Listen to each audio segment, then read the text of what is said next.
It's been a couple months since I sat down and actually talked. No recording, no job, and honestly, a lot has happened.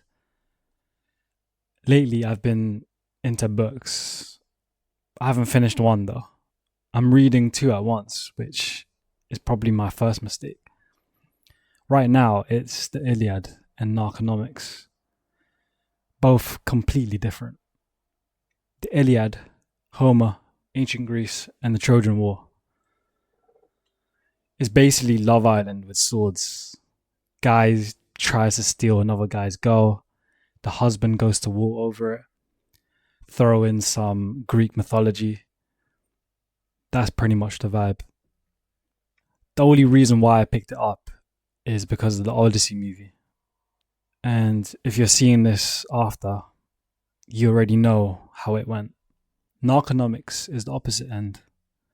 Drug cartels, but through a business lens. Supply chains, branding, economics. I've always been into that. Breaking Bad, Narcos, all of that.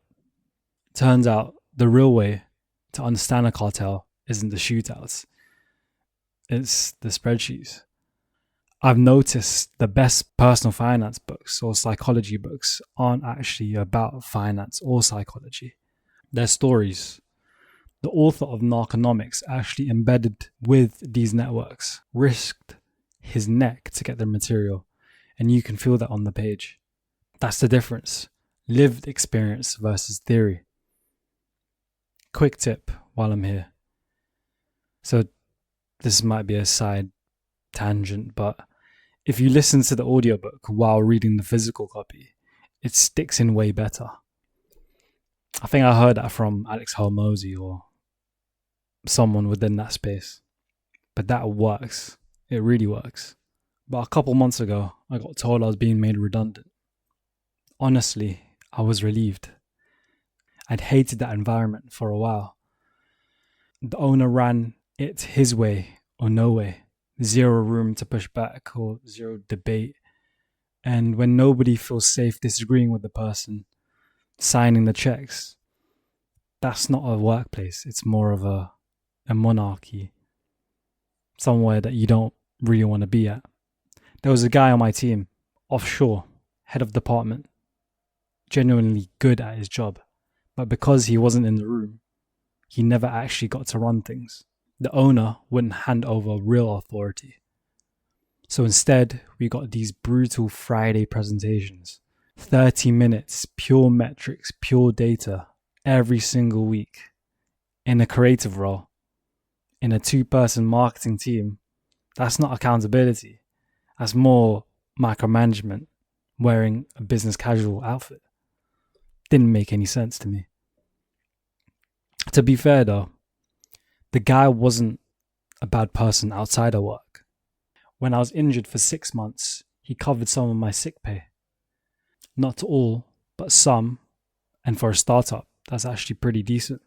Just a rigid, straight to the point management style.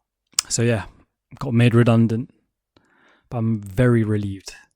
And there's more to the story. I genuinely can't tell you yet. There's a legal situation still playing out, and I'll tell the whole story once there's a verdict. Right now, I'm just going to keep it quiet. Another big one, I'm going to America in October. I think it's the first time in 4 years, and first time going without parents. So it's completely different. The time is actually strategic. It's the end of August right now. So trying to land a job, a full-time role, and also tell employees. So I'm leaning into fixed-term contracts, 3-month gigs, freelance work. Stack the experience, stay flexible, and still make the trip. So what I'm looking forward to is going to national parks, walking trails, meeting new people, probably go to LA, even though I'm not really a city guy. I like London. I've lived here all my life. But right now I just need some time walking, hiking in the nature, with a great view. That's pretty much all I need. I've been chasing that city. I've been chasing that countryside. Been to France a couple times, Seville, Italy. And a couple months back, I just came back from Poland for my friend's 25th. And technically, I've been to Czech Republic as well. We've drove 20 minutes from where he lives and I went straight to the border. So you can say I've been there already. That's the cheat code living in Europe. 200 quid a weekend, 200 quid a weekend, and you're in a completely different country. Cheaper than staying home in London half the time. I just turned 25. Came out of uni a couple years ago. The plan was simple. Stack money, build the business, become a millionaire. But that takes time. And I'm not willing to burn my prime years just trying to chase the number. Of course I want the mansion, the family, the cars eventually. Sure. But not if I get there miserable. Having skipped every year that actually mattered to get there. The juice has to be worth the squeeze. I know people grinding 80 hours per week who look completely burned out. Maybe they're happy underneath, or from the outside, miserable. I'm not saying don't work hard.